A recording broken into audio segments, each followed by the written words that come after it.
नमस्कार बच्चों, स्वागत है एक बार फिर से तक्षशिला एजुकेशन पॉइंट के ऑनलाइन प्लेटफॉर्म पर और मैं हूं आपके साथ प्रभात कौशिक। तो बच्चों, आज की जो क्लास है हमारी ये हिंदी की क्लास होने वाली है और इससे पहले हमने 3 वीडियो जो है यूट्यूब चैनल पर डाल दी है। ठीक है, ये बेटा चौथी क्लास है जिसमें हम जो है स्पर्श व्यंजन को ही आगे कंटिन्यू करेंगे, क्योंकि इससे पहले हमने जो क्लास पढ़ी थी तो उसमें हमने स्पर्श व्यंजन के बारे में ही चर्चा की थी। उसमें हमने व्यंजन के भेद, कितने भेद होते हैं, कुल भेद कितने होते हैं, मूल भेद कितने होते हैं, उन सब के बारे में बेटा हमने चर्चा कर ली थी। ठीक है, तो कुल भेदों की संख्या कितनी होती है 5 और मूल भेदों की संख्या होती है बेटा 3। इस बारे में हमने समझ लिया था। ठीक है, तो सबसे पहला जो भेद था हमारा वो वर्गीय व्यंजन यानी कि स्पर्श व्यंजन। उसके बाद हमने पढ़ा था बेटा अंतस्थ व्यंजन और उसके बाद जो है उस व्यंजन यानी कि संघर्षी व्यंजन। और उसके बाद जो चौथा भेद होता है बेटा वो होता है संयुक्त व्यंजन। ठीक है, और उसके बाद जो है 5वां जो भेद होता है वो उक्षिप्त व्यंजन। तो इन सब के बारे में हमने चर्चा की थी पिछली क्लास में। तो जिन बच्चों ने अब तक पिछली क्लास नहीं देखी तो एक बार जो है पिछली क्लास देखिए, क्योंकि सीक्वेंस में अगर चीजों को समझोगे तो तभी चीजें समझ में आएगी। ठीक है, तो चलिए बच्चों, आज की इस क्लास को हम यहीं से कंटिन्यू करेंगे। स्पर्श व्यंजन में हमने जो समझा था तो उसमें बेटा हमने स्पर्श संघर्षी व्यंजन और साथ में ही बेटा हमने कर्कश या कठोर ध्वनि और साथ में उक्षिप्त व्यंजन के बारे में हमने चर्चा की और साथ में ही हमने नासिक वर्ण क्या होते हैं, उनका प्रयोग अनुस्वार के रूप में किस प्रकार किया जाता है, इन सब के बारे में हमने पिछली क्लास में चर्चा की थी। तो आज की क्लास जो है बेटा हम इसमें समझने वाले हैं कि जो अल्पप्राण होते हैं, महाप्राण व्यंजन होते हैं वो क्या होते हैं। ठीक है, तो जैसा बेटा नाम से स्पष्ट है, अल्प प्राण यानी कि अल्प का मतलब होता है कम यानी कि थोड़ी, और प्राण का मतलब होता है वायु, यानी कि जिन व्यंजन वर्णों के उच्चारण में मुख से कम मात्रा में हवा निकलती हो, वायु निकलती हो, उसी को हम बोलते हैं अल्पप्राण व्यंजन। ठीक उसी प्रकार अगर मैं बात करूं महाप्राण की, तो जो महाप्राण व्यंजन होते हैं इसमें हम बोल सकते हैं कि जिन व्यंजन वर्णों के उच्चारण में मुख से अधिक वायु बाहर निकलती हो या जिनको बोलने में अधिक प्रयत्न करना पड़ता हो और बोलते समय मुख से अधिक वायु बाहर निकलती हो तो उनको बोलते हैं बेटा महाप्राण व्यंजन। तो चलिए बच्चों शुरू करते हैं आज की क्लास को फिर। ठीक है, तो बेटा हम पढ़ रहे थे स्पर्श व्यंजन। तो स्पर्श व्यंजन में अगर मैं क वर्ग को उठाऊं, क वर्ग है ना, तो क वर्ग हमारा क्या था, क, ख, ग, घ और अंगे। तो इसमें 5 जो है व्यंजन थी, क, ख, ग, घ, अंगे। ठीक है, अगर मैं बात करूं बेटा अल्प प्राण की, तो प्रत्येक वर्ग का पहला, तीसरा और 5वां वर्ण जो कहलाता है वो अल्प प्राण व्यंजन कहलाता है। ठीक है, तो यानी कि पहला वर्ण ये हुआ और तीसरा वर्ण बेटा ये हुआ और 5वां वर्ण बेटा अंग यानी कि 5वां ये हुआ। तो कुल मिला के बात ये हुई कि पहला वर्ण अल्प कहलाएगा और तीसरा वर्ण भी क्या कहलाएगा, अल्पप्राण कहलाएगा, अल्प कहलाएगा, और 5वां वर्ण भी क्या कहलाएगा बेटा, अल्प कहलाएगा, यानी कि अल्पप्राण कहलाएगा। तो एक तरीके से मैं कह सकता हूं कि अल्प से शुरू होता है और अल्प पर ही खत्म हो जाता है। ठीक है बेटा, इसी प्रकार अगर मैं बात करूं कि महाप्राण क्या कहलाएगा, तो बेटा प्रत्येक वर्ग का दूसरा और चौथा वर्ण महाप्राण कहलाता है। तो ये हमारा जो हुआ दूसरा वर्ण हुआ और ये हमारा जो हुआ चौथा वर्ण हुआ। तो इसका मतलब दूसरा जो वर्ण होगा वो महाप्राण और चौथा वर्ण जो कहलाएगा बेटा वो महाप्राण कहलाएगा। ठीक है, तो सबसे पहला बेटा आप अपनी कॉपी पे हेडिंग लगा लो अल्पप्राण। तो सबसे पहले पढ़ेंगे हम अल्पप्राण व्यंजन को, उसके बाद बेटा हम पढ़ेंगे महाप्राण व्यंजन को। ठीक है, तो अल्पप्राण को समझने का प्रयास करेंगे भाई। अपनी कॉपी पे हेडिंग लगा दो अल्पप्राण, अल्पप्राण। ठीक है बेटा, चलिएगा तो समझने का प्रयास करेंगे भाई। ठीक है, अल्प का मतलब क्या होता है, अल्प का मतलब होता है थोड़ी और प्राण का मतलब होता है वायु। ठीक है, अल्प का मतलब क्या होगा, थोड़ी, और प्राण का मतलब होता है वायु। ठीक है ना, तो कुल मिला के बात यह है कि जिन वर्णों के उच्चारण करने में मुख से कम मात्रा में वायु बाहर निकले उन्हीं को हम क्या बोलते हैं बेटा, उन्हीं को हम बोलते हैं अल्पप्राण व्यंजन। तो लिख लो इस बात को, जिन व्यंजन वर्णों के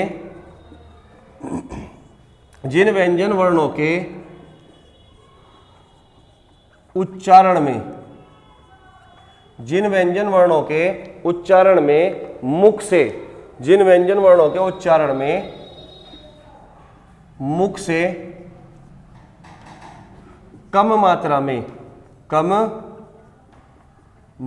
में वायु बाहर निकलती हो, वायु बाहर निकलती हो,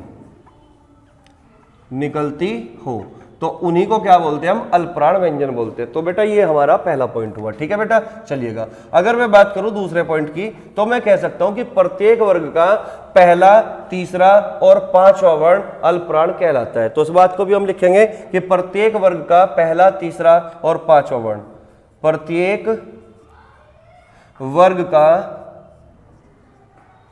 पहला, प्रत्येक वर्ग का पहला, तीसरा और पांचवा वर्ण, और पांचवा वर्ण अल्पप्राण कहलाता है, अल्पप्राण कहलाता है। तो इस प्रकार मैं कह सकता हूं कि अगर एक वर्ग में 3 अल्पप्राण व्यंजन है तो इसका मतलब वर्ग टोटल है 5, और एक वर्ग में 3 है तो इसका मतलब कुल अल्पप्राण व्यंजनों की जो संख्या होगी 15 होगी, ठीक है ना। तो तीसरा पॉइंट बेटा हमारा ये होगा कुल अल्पप्राण व्यंजन, ठीक है ना। तो कुल अल्पप्राण व्यंजनों की संख्या, यानी कि कुल अल्पप्राण व्यंजन, कुल अल्पप्राण व्यंजन, कुल अल्पप्राण व्यंजन। तो एक वर्ग में कितने हुए बेटा, 3, और वर्ग है कितने, 5, तो कुल अल्पप्राण व्यंजनों की संख्या कितनी होगी, 15। तो 15 अल्पप्राण व्यंजन होते हैं। तो उम्मीद करता हूं कि अल्पप्राण व्यंजन आप अच्छे से समझ पाए होंगे। अल्प का मतलब कम यानी कि थोड़ा, और प्राण का मतलब वायु। तो जिन वर्णों के उच्चारण में मुख से कम वायु बाहर निकले उन्हीं को हम क्या बोलते हैं, अल्पप्राण व्यंजन बोलते हैं, ठीक है ना। तो प्रत्येक वर्ग का पहला, तीसरा और पांचवा वर्ण अल्पप्राण कहलाता है। और एक वर्ग में अगर 3 है अल्पप्राण व्यंजन, टोटल वर्ग हुए 5, तो कुल अल्पप्राण व्यंजनों की संख्या होती है 15, ठीक है ना। इसी प्रकार अगर बेटा हम हेडिंग लगाए महाप्राण व्यंजन, यानी कि महाप्राण, महाप्राण व्यंजन, या महाप्राण लिख लो खाली, ठीक है ना, महाप्राण। तो बेटा महा का मतलब क्या होगा, अधिक, और प्राण का मतलब होगा वायु, ठीक है ना। तो महा का मतलब होता है अधिक और प्राण का मतलब होता है वायु।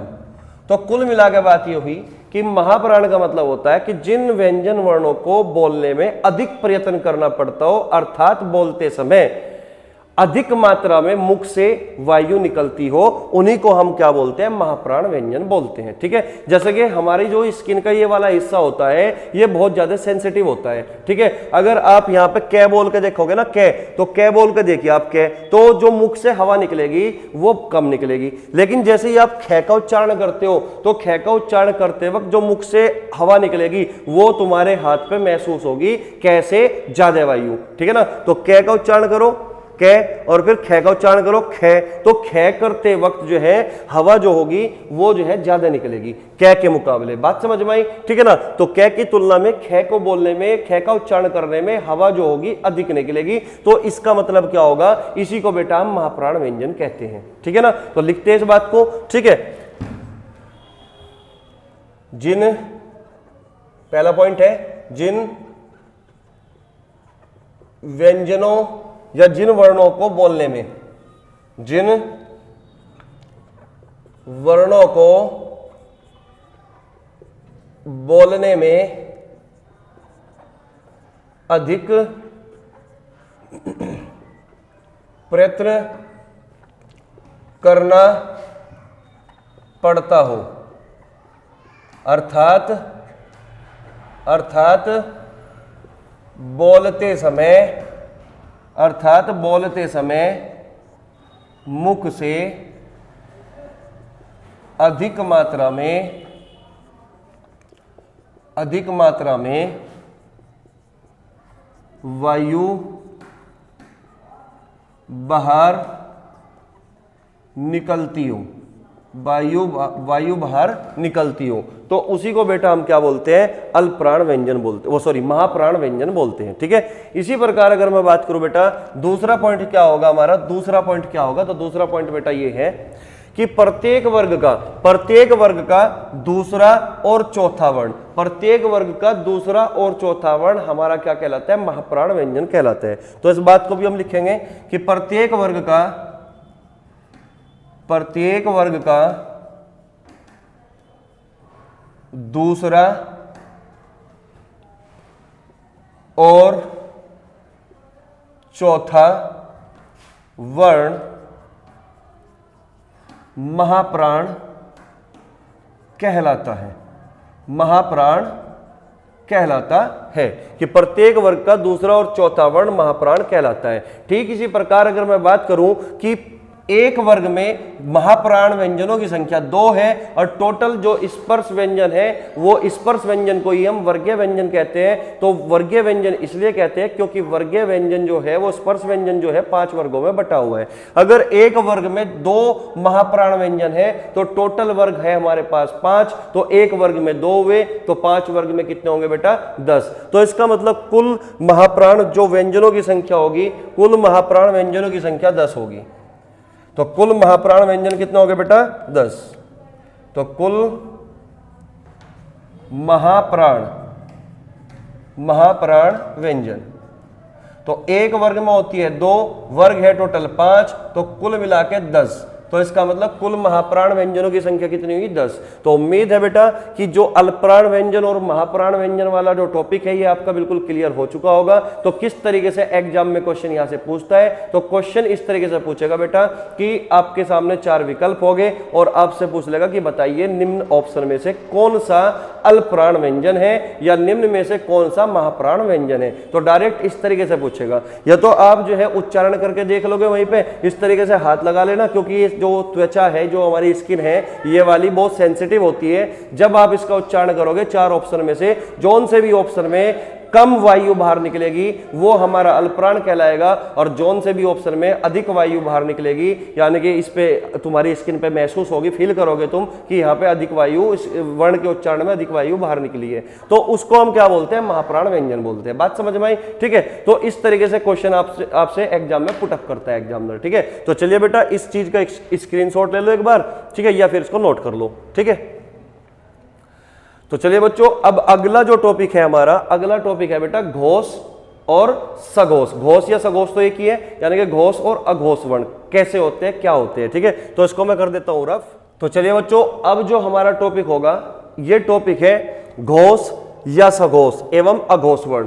तो अब हमें ये समझना है कि घोष वर्ण कैसे हैं और अघोष वर्ण कैसे होते हैं। तो देखिए बच्चा, अगर मैं बात करूं घोष या सघोष की, तो घोष या सघोष दोनों का मतलब एक ही होता है, ठीक है ना, और अघोष अलग चीज है। यानी कि घोष का या मतलब घोष या सघोष का मतलब क्या होता है, झंकार या फिर कंपन, ठीक है ना। यानी कि मैं कह सकता हूं कि जिन वर्णों के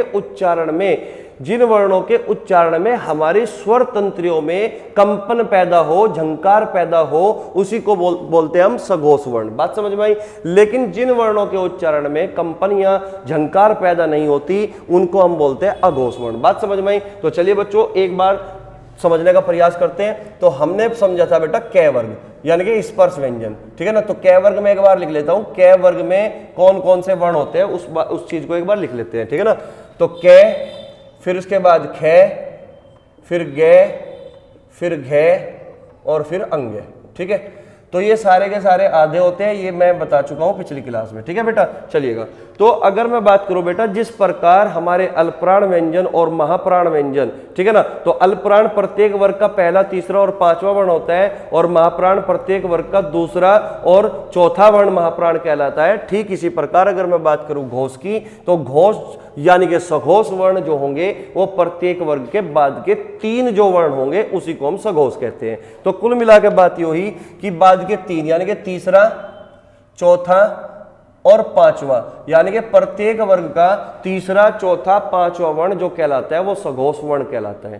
क्यों? क्योंकि इन वर्णों को हम थोड़ा लंबा खींचते हैं और लंबा खींचने के कारण जो होगा हमारे जो मुख विवर होगा उसमें थोड़ी झंकार पैदा होगी, कंपन पैदा होगी, ठीक है ना। तो इन्हीं के उच्चारण करने में हमारे स्वर तंत्रियों में कंपन पैदा होता है और इसी कारण हम इनको सघोष वर्ण कहते हैं। बात समझ में आई? ठीक इसी प्रकार अगर मैं बात करूं कि प्रत्येक वर्ग का पहला और दूसरा वर्ण, प्रत्येक वर्ग का पहला और दूसरा वर्ण, तो बेटा ये कहलाते हैं हमारे अघोष वर्ण, क्योंकि इनके उच्चारण में हमारी स्वर तंत्रियों में कोई कंपन, कोई झंकार पैदा नहीं होती, तो इसी को हम अघोष वर्ण बोलते हैं। बात समझ में आई? तो चलिए बेटा एक एक करके चीजों को समझते हैं, ठीक है। तो हेडिंग लगा लो सबसे पहले, घोष या सघोष वर्ण, घोष या सघोष वर्ण। ठीक है, तो घोष या सघोष वर्ण। तो घोष का मतलब क्या होता है? कंपन या झंकार, यानी कि इनका मतलब क्या होगा? कंपन या फिर मैं कह सकता हूं झंकार।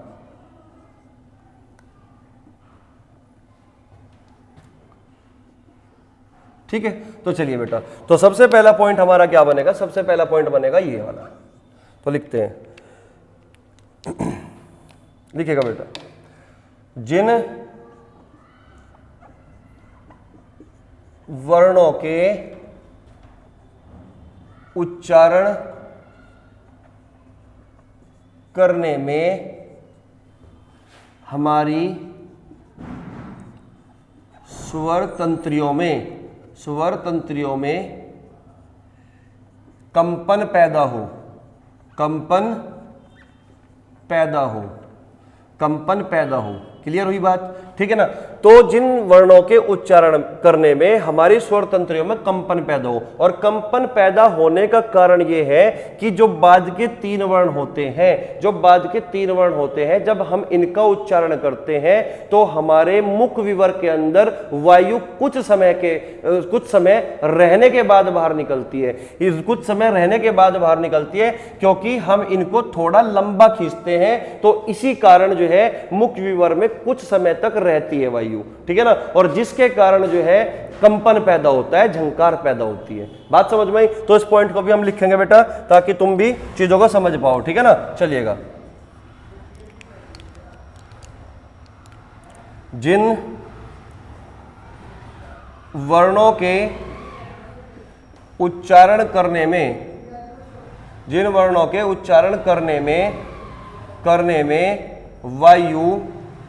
वायु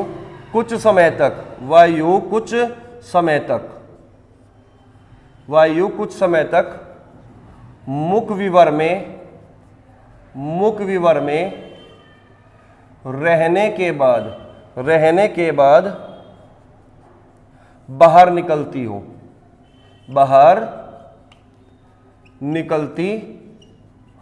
तो उन्हीं को हम बेटा क्या कहते हैं? सघोष या फिर घोष वर्ण बोलते हैं। क्लियर हुई बात? तीसरा पॉइंट हमारा क्या होगा कि प्रत्येक वर्ग का तीसरा, चौथा और पांचवा वर्ण सघोष वर्ण कहलाते हैं। प्रत्येक वर्ग का तीसरा, चौथा और पांचवा वर्ण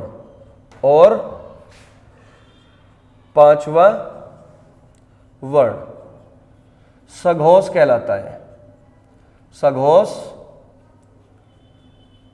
कहलाता है। तो अगर एक वर्ग में 3 सघोष वर्ण है तो और वर्ग है टोटल कितने? 5। तो कुल सघोष वर्णों की संख्या क्या होगी? वो भी लिख लेते हैं। ठीक है ना, तो कुल सघोष वर्ण,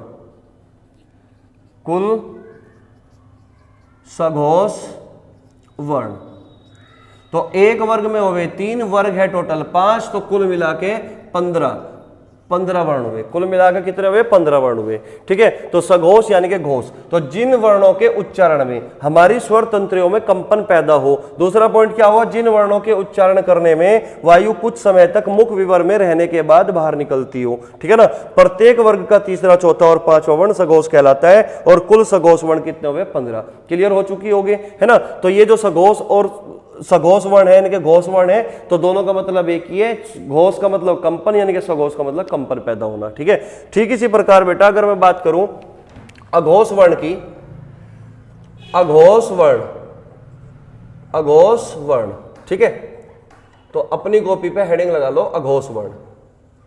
तो अघोष वर्ण का मतलब होगा जहां पे कंपन पैदा ना हो, झंकार पैदा ना हो, क्योंकि इनको हम लंबा नहीं खींचते, बाद के तीनों को ही हम लंबा खींचते हैं, और लंबा खींचने के कारण इनमें कंपन पैदा होती है। ठीक है, तो इसका मतलब हम यहाँ पे क्या लिखेंगे कि जिन वर्णों के उच्चारण करने में हमारी स्वर तंत्रियों में कंपन पैदा ना हो। ठीक है ना, जिन वर्णों का उच्चारण करने में, जिन व्यंजन वर्णों का उच्चारण करने में, जिन व्यंजन वर्णों का उच्चारण करने में हमारी स्वर तंत्रियों में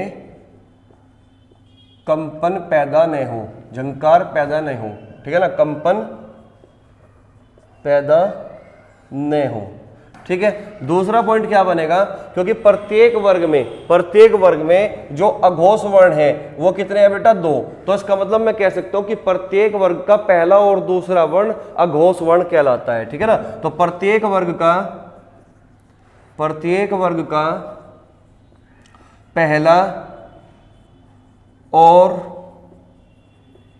दूसरा वर्ण अघोष कहलाता है, ठीक है बेटा।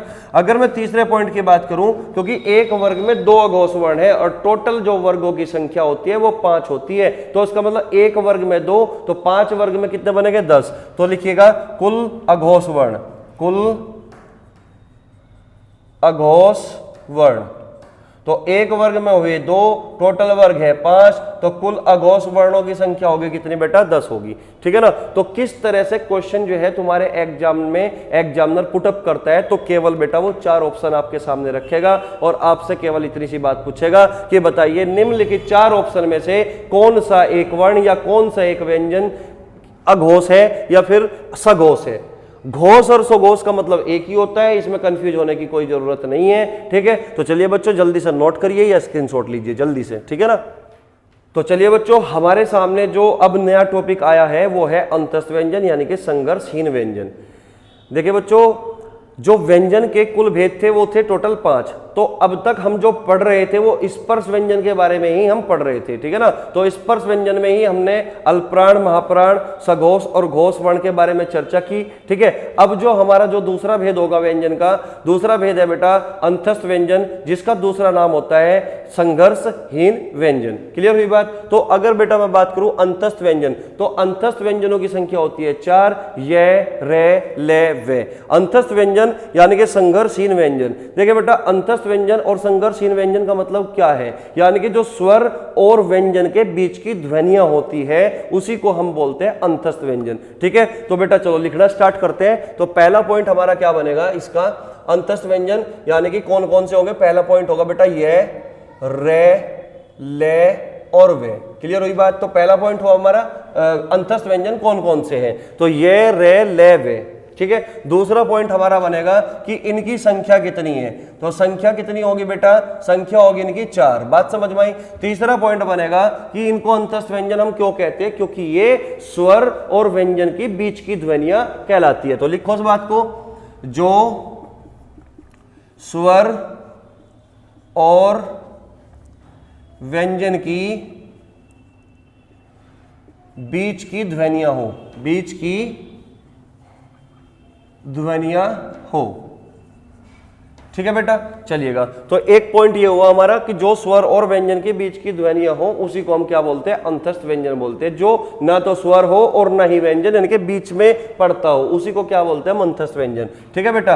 अगर मैं बात करूं चौथे पॉइंट की, और जो चौथा पॉइंट है बेटा ये हमारा बहुत ज्यादा मोस्ट इंपॉर्टेंट पॉइंट होने वाला है, ठीक है ना। क्योंकि ये और वे, जो हमारा जो ये और वे होता है इसका दूसरा नाम भी होता है। ये और वे को हम अर्धस्वर के नाम से भी जानते हैं, क्योंकि ये और वे को हम अर्धस्वर भी कहते हैं, क्योंकि जो ध्वनियां कभी स्वर हो और कभी व्यंजन उसी को बेटा हम अर्धस्वर कहते हैं, ठीक है। तो इस बात को लिख लो आप, ये और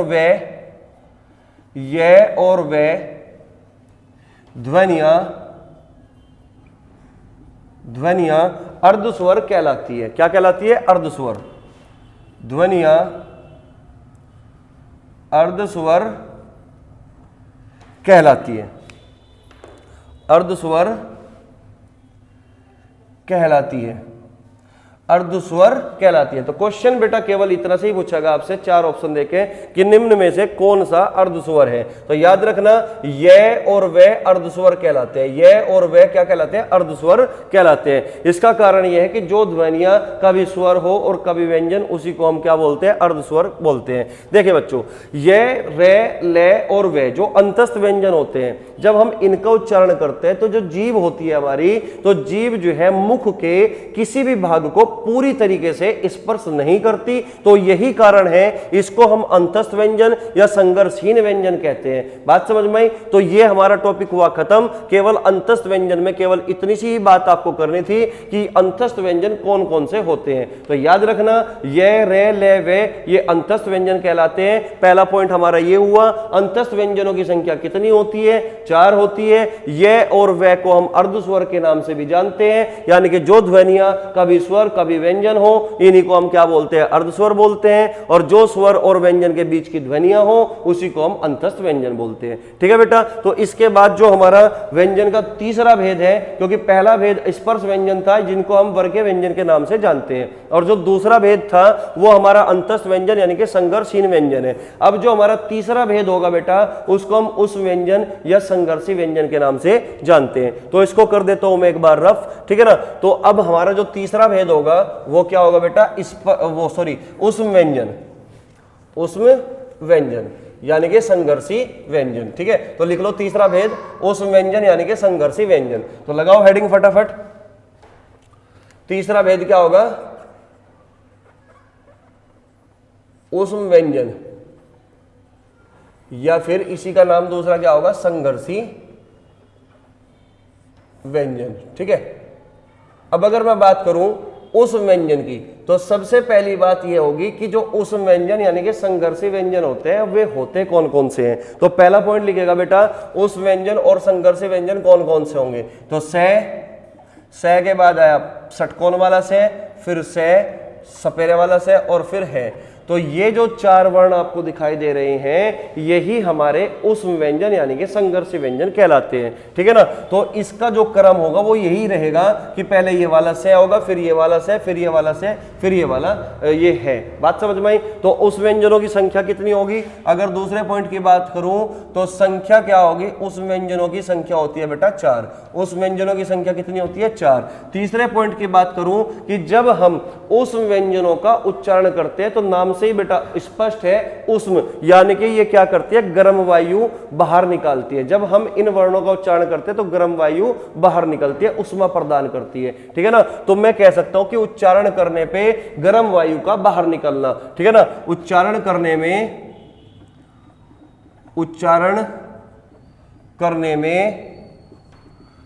गर्म वायु का बाहर निकलना, गर्म वायु का बाहर निकलना, अर्थात जिन वर्णों के उच्चारण करने में,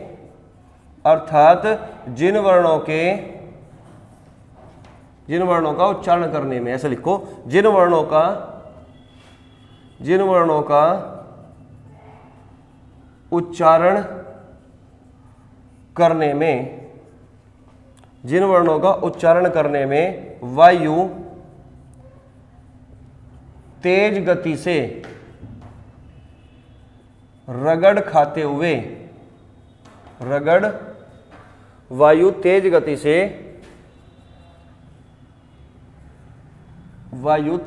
रगड़ खाते हुए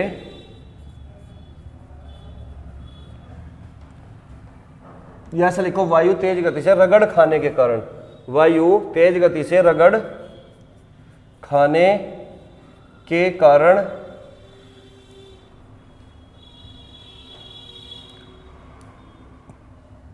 वायु का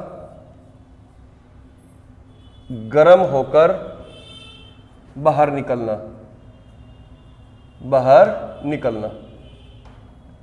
ठीक है बेटा। देखिएगा, तो हमने पढ़ा उस व्यंजन यानी कि संघर्षी व्यंजन। संघर्षी व्यंजनों की संख्या कितनी होगी, 4। कौन कौन से होंगे, से और है, ठीक है ना। तीसरा पॉइंट होगा उच्चारण करने पर गर्म वायु का, यहां लिखो गर्म वायु का, ठीक है ना, बाहर निकलना। तो जिन वर्णों का उच्चारण करने में वायु तेज गति से रगड़ खाने के कारण वायु गर्म होकर बाहर निकलती हो, या वायु गर्म होकर बाहर निकलती हो, निकलना, ठीक है ना बेटा। तो इसका मतलब क्या होगा कि हम उस व्यंजन का जब उच्चारण करते हैं तो घर्षण पैदा होता है, और जब घर्षण पैदा होगा तो वायु जो होगी गर्म निकलेगी, ठीक है ना। तो इसी को हम बोलते हैं उस व्यंजन। तो बेटा क्वेश्चन केवल आपसे एग्जामिनर इतना ही पुटअप करता है, 4 विकल्प देगा और पूछ लेगा कि बताइए इन निम्न में से कौन सा ऑप्शन उस व्यंजन है। बात समझ में आई? तो उम्मीद है चीजें एकदम क्लियर हो चुकी होगी। तो ये था हमारा तीसरा भेद। अगर मैं बात करूं बेटा व्यंजन का चौथा भेद क्या है, तो व्यंजन का जो चौथा भेद होता है वो संयुक्त व्यंजन कहलाता है। तो व्यंजन का चौथा भेद, सबसे पहले हेडिंग लगा लो अपनी कॉपी पे कि व्यंजन का चौथा भेद कौन सा होगा। तो व्यंजन का चौथा भेद होगा बेटा संयुक्त व्यंजन। तो जैसे कि नाम से स्पष्ट हो रहा है संयुक्त व्यंजन यानी कि दो व्यंजनों का मेल, यानी कि संयुक्त होकर दो व्यंजन, यानी कि दो व्यंजनों का मेल, ठीक है ना। तो चौथा हेडिंग लगाओ बेटा अपनी कॉपी पर, संयुक्त व्यंजन, संयुक्त व्यंजन। तो बात को समझिए भाई, संयुक्त व्यंजन है क्या। तो पहला पॉइंट हमारा क्या हो सकता है, देखिए नाम से जैसे स्पष्ट है संयुक्त व्यंजन, इसका मतलब यहां पर दो व्यंजन रहे होंगे और उनका मेल ही क्या कहलाता है, संयुक्त व्यंजन कहलाता है। तो लिखेगा पहला पॉइंट हमारा क्या बनेगा, तो पहला पॉइंट होगा दो व्यंजनों का मेल, दो व्यंजनों का मेल। क्लियर हुई बात। या फिर दूसरे पॉइंट में मैं बोल सकता हूं कि जब दो व्यंजन एक ही स्वर के सहारे बोले जाते हों, जब दो व्यंजन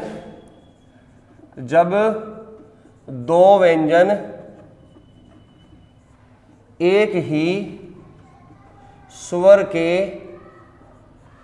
सहारे बोले जाते हों, सहारे बोले जाए या बोले जाते हों, ठीक है। तीसरा पॉइंट क्या बनेगा कि कौन कौन से संयुक्त व्यंजन कौन कौन से होते हैं। तो मैं लिख देता हूं संयुक्त व्यंजन कौन कौन से होते हैं। एक तो होता है अक्षय, फिर होता है तरे, फिर होता है अज्ञानी और फिर होता है सरे। तो इसका मतलब चौथा पॉइंट है कि हमारे संयुक्त व्यंजनों की कुल संख्या क्या होगी, तो संयुक्त व्यंजनों की कुल संख्या बेटा 4 होगी। तो संयुक्त व्यंजनों की कुल संख्या कितनी होगी, 4 होगी। बात समझ में आई।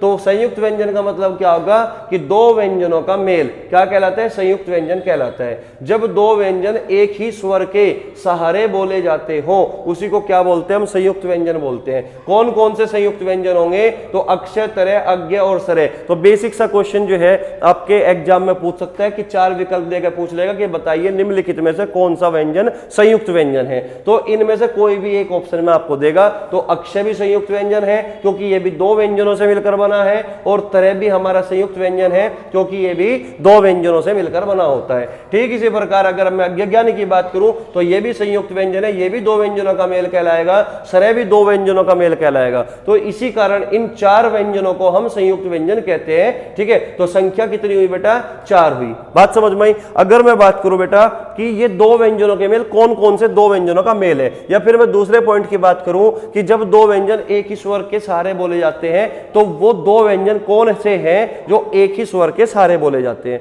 तो मैं सबसे पहले बात करूं बेटा अक्षय की। तो अगर मैं सबसे पहले अक्षय की बात करता हूं तो समझने का प्रयास करेंगे भाई। तो अक्षय जो है शब्द, तो जो वर्ण है अक्षय, जो ये संयुक्त व्यंजन है, ये दो व्यंजनों से मिलकर बना है। अब वो कौन कौन से हैं, तो मैं लिख देता हूं यहां पे आधा के प्लस आधा से और इसके साथ है ए।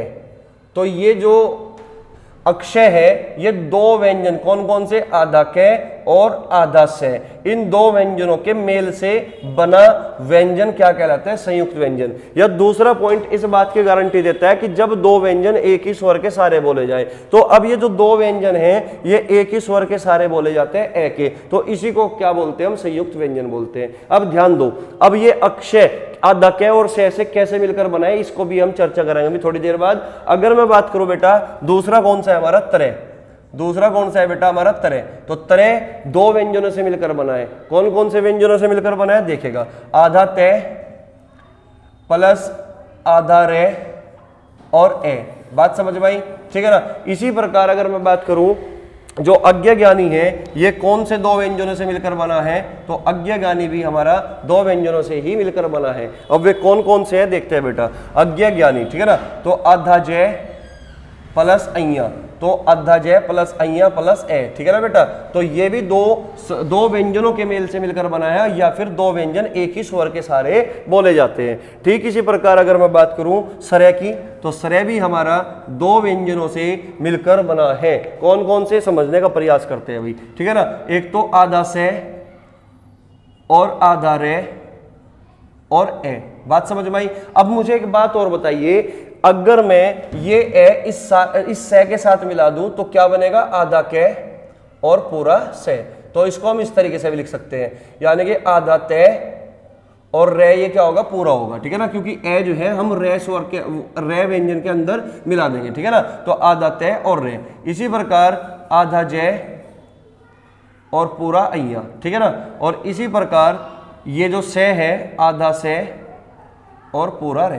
क्लियर हुई बात। तो इसको हम कर देंगे एक बॉक्स में बंद, क्योंकि यहां से सवाल जो है हमेशा पूछता है, तो ये हो जाता है बहुत ज्यादा इंपॉर्टेंट, ठीक है ना बेटा। अब समझने का प्रयास करेंगे छोटी सी चीज। अब मुझे एक बात बताओगे, ये बताओ, जब आप कुत्ता शब्द लिखते हो तो कुत्ता इस तरीके से लिखते हो कि नहीं, कुत्ता इस तरीके से लिखते हो कि नहीं। तो आप मुझे बताओ ये क्या है, ये क्या है। तो आप कहोगे सर ये आधा तय, यानी कि आधे तय को हम इस तरीके से भी लिखते हैं, लेकिन हम इस तरीके से भी लिख देते हैं। बात समझ में आई। इतनी बात आप समझते होंगे, आप कहोगे सर बिल्कुल समझते हैं, ठीक है। अब एक छोटी सी बात समझना, अगर मैं बात करूं अक्षय की, तो अक्षय दो संयुक्त व्यंजन से मिलकर, दो व्यंजनों से मिलकर बना है। कौन कौन से, आधा के और से। तो आपको इसी में आकृति दिख रही होगी आधे के की, देखो ये ऊपर वाली जो है ना आधे के की आकृति है। अगर इसको मैं यहाँ पे मिला दूं तो ये षटकोण वाली आकृति है। तो इसी में छिपे हुए होते हैं ये दोनों व्यंजन। तो आधा के तो ये हो गया, और ये जो नीचे दिख रहा है ये हो गया पूरा, यानी कि से। बात समझ में आई। क्योंकि जब जैसे कि मेरा नाम प्रभात है, ठीक है ना, अब मैं अपना नाम लिखता हूँ प्रभात, तो मेरा जो नाम लिखा जाएगा इस तरीके से लिखा जाएगा प्रभात। अगर मैं इसका उच्चारण करूं तो क्या बोलेगा, प्रभात। तो एक होता है प्रभात, एक क्या होता है प्रभात, प्रभात, ठीक है ना। तो इसका जब उच्चारण करोगे तो क्या बोलेगा, प्रभात, और ये क्या होगा, प्रभात। बात समझिए, दोनों में क्या है, फर्क है, ठीक है ना। तो ये है प्रभात, इस बात का मतलब है आधा पे और रे पूरा और भात, ठीक है ना। और इस बात का मतलब क्या होगा बेटा, पे और रे आधा हो गया और भात पूरा। बात समझ में आई। तो दोनों के उच्चारण में फर्क है, दोनों के उच्चारण में अंतर है। इसको जब आप उच्चारण करते होंगे तो इसका उच्चारण क्या होगा, प्रभात होगा, और इसका जो उच्चारण होगा प्रभात होगा। बात समझ में आई, क्लियर हुई बात। तो एक छोटी सी बात आपको समझनी है कि जो हमें दिखता है पूरा वो होता है आधा, और जो दिखता है आधा वो होता है पूरा। या फिर आप ये भी कह सकते हो, ऊपर वाला आधा होता है और नीचे वाला पूरा होता है। ऊपर वाला आधा होता है, नीचे वाला पूरा होता है, ठीक है ना। तो ऊपर वाला आधा, यानी कि पे जो है ये ऊपर वाला था, तो ये तो हुआ आधा, और नीचे वाला क्या है बेटा, पूरा। तो रे ये यहाँ पे क्या हो गया, पूरा। या फिर मैं कह सकता हूं जो हमें दिखता है पूरा, तो यहाँ पे पे पूरा दिख रहा था, तो इसका मतलब ये क्या है बेटा, आधा, ठीक है ना। और जो ये रे है आपका, ये रे तुम्हें जो आधा दिख रहा था ये क्या हो गया, पूरा। तो किसी भी तरीके से आप समझ सकते हो कि जो दिखता है आधा वो होता है पूरा, और जो दिखता है पूरा वो होता है आधा। या फिर हमेशा याद रखना, ऊपर वाला आधा होता है, नीचे वाला पूरा होता है। क्लियर हुई बात। अगर इतनी बात आपके समझ में आई, तो जैसे कि ये शब्द लिखा हुआ है द्वारा, अब जैसे कि ये शब्द लिखा हुआ है द्वारा, तो इसका उच्चारण कर लो, द्वारा ही तो बोलोगे, लेकिन जो दिखता है पूरा वो होता है आधा, तो इसका मतलब आधा दे आधा है, ये जो दे है ये आधा है, और वाह जो होगा वो पूरा होगा द्वारा। इसका उच्चारण कर लो चाहे इसका उच्चारण कर लो, दोनों सेम ही होगा, उच्चारण दोनों का सेम ही होगा। ये भी द्वारा कहलाएगा और ये भी द्वारा कहलाएगा। बात समझ में आई। तो जो दिखता है आधा वो होता है पूरा, और जो दिखता है पूरा वो होता है आधा। तो इसमें आपको जो है वह आधा दिखाई दे रहा होगा, लेकिन ये बेटा पूरा होता है। और जो दे दिखाई दे रहा होगा, ये दिखाई दे रहा होगा आपको पूरा, लेकिन ये होता है आधा। क्लियर हुई बात। तो इतनी बात अगर आपके समझ में आई, तो अब एक छोटी सी चीज को और समझना कि यहां पे अगर मैं बात कर रहा था अक्षय की, अक्षय किन दो व्यंजनों से के मेल से मिलकर बना है, तो इसी में छिपा होता है कै, और इसी में छिपा होता है बेटा से। तो ऊपर वाला आधा है, तो यानी कि कै तो है आधा, और नीचे वाला जो से है ये होता है पूरा, और इसी को हम क्या लिख देते हैं, आधा कै और फिर जो से है ये आधा, इसमें से ए स्वर निकाल लेते हैं। तो इसी वजह से मैंने ये दूसरा पॉइंट लिखा था कि जब दो व्यंजन एक ही स्वर के सारे बोले जाए तो ये जो दो व्यंजन है ये एक ही स्वर ए के सारे बोले जाते हैं, तो इसी को हम क्या बोलते हैं, संयुक्त व्यंजन बोलते हैं। क्लियर हो चुकी होगी बात। इसी प्रकार अगर मैं बात करूं बेटा तरह की, तो ऊपर वाला आधा तो आपको अभी बताया था कुत्ता लिखकर, तो कुत्ता में जो ये होता है ये तय होता है, तो आधा तय ये हो गया, और जो ये नीचे होता है ये हमेशा रे होता है। जैसे कि प्रकाश लिखते हो, प्रकाश, प्रकाश, तो प्रकाश इस तरीके से लिखोगे ना तो रे नीचे आया ना, तो इसी को क्या बोलते हैं, हम रे बोलते हैं। तो ये भी क्या है, रे है। तो आधा तय और रे, ऊपर वाला आधा नीचे वाला पूरा, तो आधा तय और रे पूरा है, और रे इसी को हम क्या लिखेंगे, आधा तय रे आधा कर दो, रे में से स्वर निकाल लो, ए को अलग कर दिया। तो यानी कि जब दो व्यंजन एक ही स्वर के सारे बोले जाते हैं, इसी को हम क्या बोलते हैं, संयुक्त व्यंजन बोलते हैं। ठीक इसी प्रकार अगर मैं बात करूं बेटा अज्ञा ज्ञानी की, तो अज्ञा ज्ञानी में आपको दिखाई दे रहा होगा ऊपर वाला आधा नीचे वाला पूरा, ठीक है ना। तो देखिएगा बेटा, तो ये जो आकृति आपको दिखाई दे रही होगी ये जय की दिखाई दे रही होगी, जय जहाज वाली, तो इसका मतलब यहाँ पे आधा जय है और नीचे वाला पूरा है, तो ये अइया वाली आकृति दिखाई दे रही होगी, अइया, ठीक है ना। तो ये क्या हो गया, अइया, अइया हो गया पूरा, तो आधा जय और आधा अइया, और इसमें से स्वर निकाल लिया ए। बात समझ में आई। ठीक इसी प्रकार अगर मैं सरय की बात करूं, तो नीचे वाला तो ये पूरा है, रे है। अब जो ये वाला हिस्सा बचा ये बेटा ये से है, ये वाला से है, सलजम वाला से, तो ये होता है आधा, तो आधा से और रे पूरा हो गया, तो इसका मतलब आधा से और रे आधा, और इसमें से निकाल लिया ए। तो इस तरीके से ये जो संयुक्त व्यंजन है इसकी उत्पत्ति होती है। तो याद रखना बेटा, हमेशा यहां से सवाल बनता है संयुक्त व्यंजन से, तो गलती करने का कोई स्कोप नहीं होना चाहिए। अब आपके पास एक एक चीज आपको बहुत ही अच्छे से, बहुत ही बढ़िया तरीके से एक्सप्लेनेशन करके समझा दिया, ठीक है। चलिएगा, तो इतनी बात अगर आपके समझ में आई, अब मैं एक और संयुक्त व्यंजन की मैं चर्चा करूंगा जो आप यूज भी करते हो, आप उसको देखते भी हो, आप उसको लिखते भी हो, ठीक है ना। तो एक संयुक्त व्यंजन होता है बेटा ध्य, जो विद्यालय वाला ध्य होता है, क्योंकि ये भी संयुक्त व्यंजन है, ये भी दो व्यंजनों के मेल से ही मिलकर बना है। अब वे दो व्यंजन कौन कौन से हैं मैं तुम्हें दिखा दूं। तो ऊपर वाला आधा, यानी कि इसमें आपको दे की आकृति दिखाई दे रही होगी, आधा दे, और इसी में आपको ये की आकृति दिखाई दे रही होगी। देखो यहाँ पे ये तो हो गया आधा दे और ये हो गया ये, तो इसका मतलब ये हो गया पूरा, ठीक है ना। इसमें से अगर मैं स्वर निकाल लूं ए, तो ये हो गया आपका इस तरीके से आधा दे और यह पूरा। बात समझ में आई। तो ये क्या बन गया बेटा, ये बन गया ध्य। क्या बन गया, ध्य। तो जो ये हमारा संयुक्त व्यंजन होता है इसका हम प्रयोग तो करते हैं, लेकिन इसको संयुक्त व्यंजन की श्रेणी में हम काउंट नहीं करते, क्योंकि इसका प्रयोग जो है बेटा अशुद्ध माना गया है। बात समझ में आई। इसका प्रयोग बेटा अशुद्ध माना गया है, ठीक है ना। तो इसको बस आपको याद रखना है, क्योंकि संधि में काम आएगा, ठीक है ना। तो ये जो ध्य है इसका हम प्रयोग करेंगे, लेकिन संयुक्त व्यंजन की श्रेणी में हम इसको नहीं रखते। क्लियर हुई बात, क्योंकि इसका प्रयोग जो है हमेशा अशुद्ध माना जाता है। जैसे अगर मैं बात करूं विद्यालय की, तो जो विद्यालय होता है बेटा आपने इस तरीके से लिखा होगा, इस तरीके से देखा भी होगा, लिखा भी होगा, लेकिन ये अशुद्ध रूप है इसका। लेकिन जब भी बात शुद्ध वर्तनी की होगी ना, तो ये विद्यालय अशुद्ध होगा, ये हमेशा गलत माना जाएगा। शुद्ध जो रूप होगा विद्यालय का वो क्या होगा, वी अद्य या ल्य। बात समझ में आई। तो बेटा ये होता है शुद्ध रूप और ये होता है अशुद्ध रूप। क्लियर हुई बात, ठीक है। इसी प्रकार अगर मैं बात करूं पद की, तो आपने ये लिखा हुआ देखा होगा, लेकिन इसका ये शुद्ध रूप नहीं है। इसका शुद्ध रूप कौन सा होगा बेटा, ये होगा पद्य।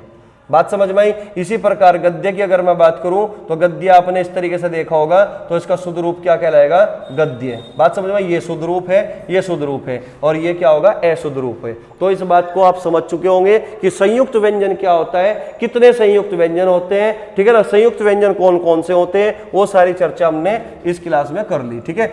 तो ये हमारा जो भेद था, ये व्यंजन का चौथा भेद था। तो उम्मीद है बेटा ये बिल्कुल एकदम क्लियर हो चुका होगा। तो अब अगला जो भेद बचा बेटा, वो हमारा पांचवा भेद बचा, उक्षिप्त व्यंजन। क्या बचा, उक्षिप्त व्यंजन, जिसके बारे में मैं पहले ही पिछली क्लास में चर्चा कर चुका, लेकिन फिर भी पांचवा भेद आप लिख लो अलग से एक हेडिंग लगा के छोटा सा, ठीक है। चलिएगा, तो इसको कर देता हूं मैं रफ। अब ध्यान दो एक बार। तो जो हमारा पांचवा भेद है, तो पांचवा भेद क्या है बेटा, पांचवा भेद है उच्छिप्त व्यंजन। उच्छिप्त व्यंजन, इसी को हम द्विगुण व्यंजन के नाम से भी जानते हैं। द्विगुण व्यंजन के नाम से भी जानते हैं या ताड़नजात व्यंजन के नाम से भी जानते हैं। तो इसकी चर्चा हम डिटेल में कर चुके पिछली क्लास में। जिस बच्चे ने पिछली क्लास नहीं देखी तो एक बार वो पिछली क्लास जरूर देखे, तभी इस क्लास को देखने का कोई महत्व होगा। ठीक है, तो उपक्षिप्त व्यंजनों की संख्या कौन कौन से, पहले तो देखो उपक्षिप्त व्यंजन होते कौन कौन से हैं। तो उपक्षिप्त व्यंजन बेटा दो होते हैं, कौन कौन से, डे और ढे, डे और ढे, डे और ढे। बस याद रखना इनके नीचे बिंदु तल लगा होता है। ठीक है ना। तो पहला पॉइंट तो यही हो गया हमारा कि कौन कौन से होते हैं, संख्या इनकी कितनी होती है, संख्या इनकी दो होती है। उपक्षिप्त व्यंजनों की संख्या कितनी होती है बेटा, दो होती है। तो इनका जो उच्चारण होगा वो एकदम से झटके के साथ किया जाता है। ठीक है ना। तो यानी कि जीभ जो होगी हमारी, जो जीभ की नोक होगी वो पहले ऊपर मूर्धा को टच करेगी और एकदम झटके के साथ जो है तेज वायु के साथ बाहर, जो है तेज वायु के साथ बाहर निकलेगी। ठीक है ना। तो वायु जो है एकदम तेजी से बाहर निकलेगी। कुल मिलाकर बात ये होगी। बात समझ में आई। तो उपक्षिप्त व्यंजन का प्रयोग किसी भी शब्द के प्रारंभ में नहीं होता। ठीक है, इसका प्रयोग जो है अंत में हो सकता है, बीच में हो सकता है, लेकिन किसी शब्द के प्रारंभ में नहीं होगा। लेकिन अगर किसी शब्द के प्रारंभ में हुआ तो याद रखना बेटा इनके नीचे कभी भी बिंदु तल का प्रयोग नहीं होता। अगर बिंदु तल का प्रयोग हुआ और शब्द के प्रारंभ में भी हुआ तो इस बात का मतलब है कि वो शुद्ध वर्तनी के हिसाब से गलत माना जाएगा। क्लियर हो चुकी होगी बात। ठीक है, बाकी जितने भी डिटेल मैंने तुम्हें पिछली क्लास में इसके बारे में समझा दी थी, क्योंकि ये तत्सम और तद्भव मतलब तद्भव शब्दों के रूप में तो प्रयोग किए जाते हैं, लेकिन तत्सम शब्दों के रूप में प्रयोग नहीं किए जाते, क्योंकि ये संस्कृत में थे ही नहीं, इसलिए तत्सम शब्दों में प्रयोग नहीं किए जाते। ये हिंदी में भी अरबी और फारसी भाषा के प्रभाव होने के कारण हिंदी में इनका प्रयोग होना शुरू हुआ। क्लियर हो चुकी होगी बात। तो बाकी जो है पिछली क्लास को एक बार ढंग से देख लेना, उसमें उपक्षिप्त व्यंजन और द्विगुण व्यंजन के बारे में हमने अच्छे से समझा रखा है। ठीक है, तो चलिए बच्चों इस क्लास को अब यहीं पे विराम देंगे, वरना ज्यादा लंबी हो जाएगी। इसके बाद जो होगा हम क्या पढ़ने वाले हैं, इसके बाद हम पढ़ने वाले हैं प्रयत्न के आधार पर स्वर और व्यंजन का भेद। ठीक है, इसके बाद हम चर्चा करेंगे नेक्स्ट क्लास में। तब तक के लिए बेटा आप खुश रहिए, पढ़ते रहिए और जो है इन क्लास को थोड़ा शेयर और जो है सब्सक्राइब भी करते रहना। ठीक है, तो चलिए मिलते हैं फिर नेक्स्ट क्लास में। तब तक के लिए जय हिंद, जय भारत।